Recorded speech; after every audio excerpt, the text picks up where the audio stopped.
Magandang araw po mga kapatid. Our today's devotion entitled A Love for God's Word, ang pag-ibig sa salita ng Diyos. Ang atin pong scripture reading ay matatagpuan natin sa Psalms 119 verse 57 to 64, and our key verse ay nasa 2 Timothy chapter 2 and verse 15. Ang sabi po dito ni Apostle Paul, siya po nakikipag-usap sa kanyang anak sa pananampalataya, si Timoteo. Ang sabi po niya, "Study to show thyself approved unto God, a workman that needed not to be ashamed, rightly dividing the word of truth." So, tinuturuan po dito ni Apostle Paul si Timothy na patuloy na magpakasipag sa pag-aaral ng salita ng ating Panginoon. So, yan din po ay paalala ni Timothy. Kumbaga mga huling salita ni Apostle Paul kay Timothy sa kanyang buhay bago po siya kunin ng ating pong Panginoon. So, ito pong sinabi ni Apostle Paul kay Timothy na magpakasipag siya sa salita ng Panginoon. Yan din po ang nais ng Diyos na i-apply natin sa ating mga buhay. So napakahalaga na matutunan po natin na tayo ay magpakasipag sa salita ng Panginoon.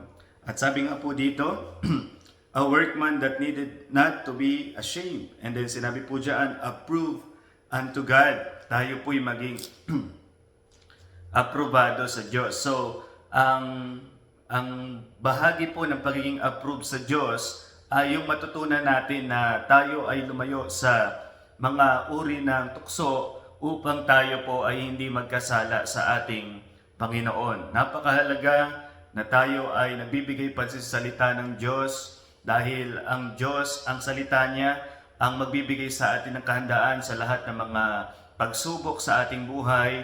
At the same time, ito rin ay magbibigay sa atin ng kalakasan upang makamtan natin ang mga pagpapala na inihanda ng Diyos sa ating buhay. Sapagkat ang Diyos, marami siyang inihandang pagpapala sa mga anak ho niya na lumalakad sa liwanag ng kanyang salita. So, ang salita ng Diyos ang roadmap natin. Ang salita ng Diyos ang framework, ang blueprint ng ating buhay.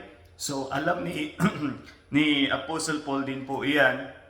Kaya ito yung pinaka binigay na pansin po niya kay Timothy, sapagkat kung makikita po natin sa ating buhay as a believers of Christ, ang salita ng Diyos ang siyang patuloy ho na magbibigay po sa atin ng paghahanda.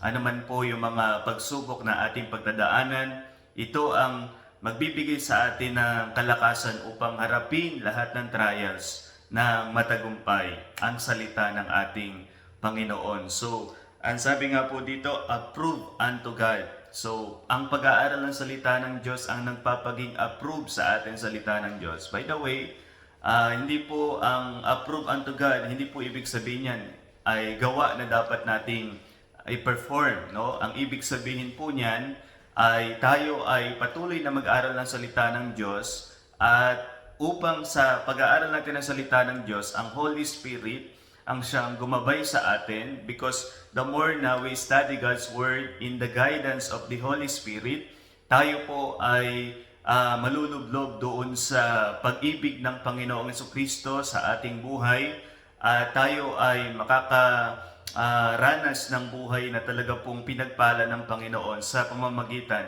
ng Kanyang salita. So the more we study God's Word, the more na nagiging personal po ito sa atin, the more na nararanasan natin ang pag-ibig ng atin pong Panginoong Jesucristo. So, napakahalaga po ng guidance ng Holy Spirit, dahil ang Holy Spirit ang gagabay sa atin sa lahat ng katotohanan, ang magko-convict sa ating kasalanan, magko-comfort sa atin, tutulong sa atin, magbibigay sa atin ng kalakasan upang magawa natin anuman yung nais ng Diyos sa ating buhay.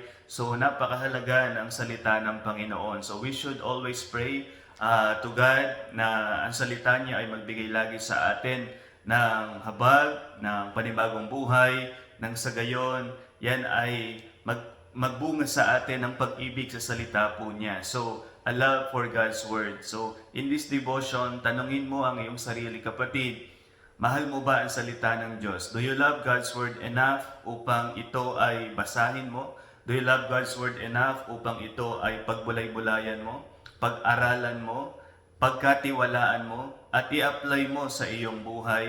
Do you love God's Word enough na sa lahat ng mga challenges mo sa buhay, ito ang iyong nagiging pag-asa, ito ang iyong pinangahawakan? Do you love God's Word enough na pag may sinabi ang salita ng Diyos, susundin mo siya no matter what, or regardless of the consequences ng iyong pagsunod sa Kanya? Do you love God's Word enough na sa buong buhay mo, ang pinagkakatiwalaan mong prinsipyo ay ang salita ng Diyos? Hindi ka nakabase sa iyong mga likes or mga dislikes. Ikaw ay nakabase sa prinsipyo ng salita ng Panginoon. So, do you love God's Word enough para ito ang pagbulay-bulayan mo sa iyong buhay? Anuman ang panahon, anuman ang sitwasyon. Do you love God's Word enough para sa lahat ng mga challenges mo sa buhay, ito ay iyong mapagtagumpayan sapagkat ang anchor ng iyong buhay ay ang salita ng Panginoon. So, do you love God's Word enough na pinapayagan mo ito na siyang kumilos sa iyong buhay at maitago mo sa iyong puso upang hindi ka magkasala sa Panginoon? Do you love God's Word enough na ito ang pinagbubulay-bulayan mo, kapatid? Ito ang binibigyang pansin mo sa iyong buhay. Dito ka nagpapakasipag. So, ang sabi po, study to show thyself approved unto God, a workman that needed not to be ashamed, rightly dividing the word of truth. Ang pag-ibig sa salita ng Diyos ang magbibigay sa ating buhay ng pag-handle ng tama sa salita ng Panginoon. So, hindi natin to babaliwalain, hindi natin to isasantabi, hindi natin to i-display lamang ang salita ng Diyos. Ito ay i-handle natin ng maayos, at the same time, gagamitin natin ng maayos, ituturo natin ng maayos, papakinggan natin ng maayos at i-apply natin sa ating buhay. So, I hope na tayo ay natulungan ng salita ng Panginoon this morning. Let's pray. Our Father in heaven, we ask for your word, for the leading of the Holy Spirit, for the power of the Holy Spirit, na lalo pong magbigay sa amin ng pag-ibig sa inyong mga salita. Bless this devotion, O God, sa mga nakikinig. Nawa po ay sa patuloy namin pag-aaral ng salita nyo, lalo namin ibigin, Lord, ang mga salita nyo. At higit sa lahat, O Diyos, ikaw na siyang pinanggalingan ng mga salitang ito. Salamat po. Ito po ang aming panalangin sa pangalan ni Jesus. Amen.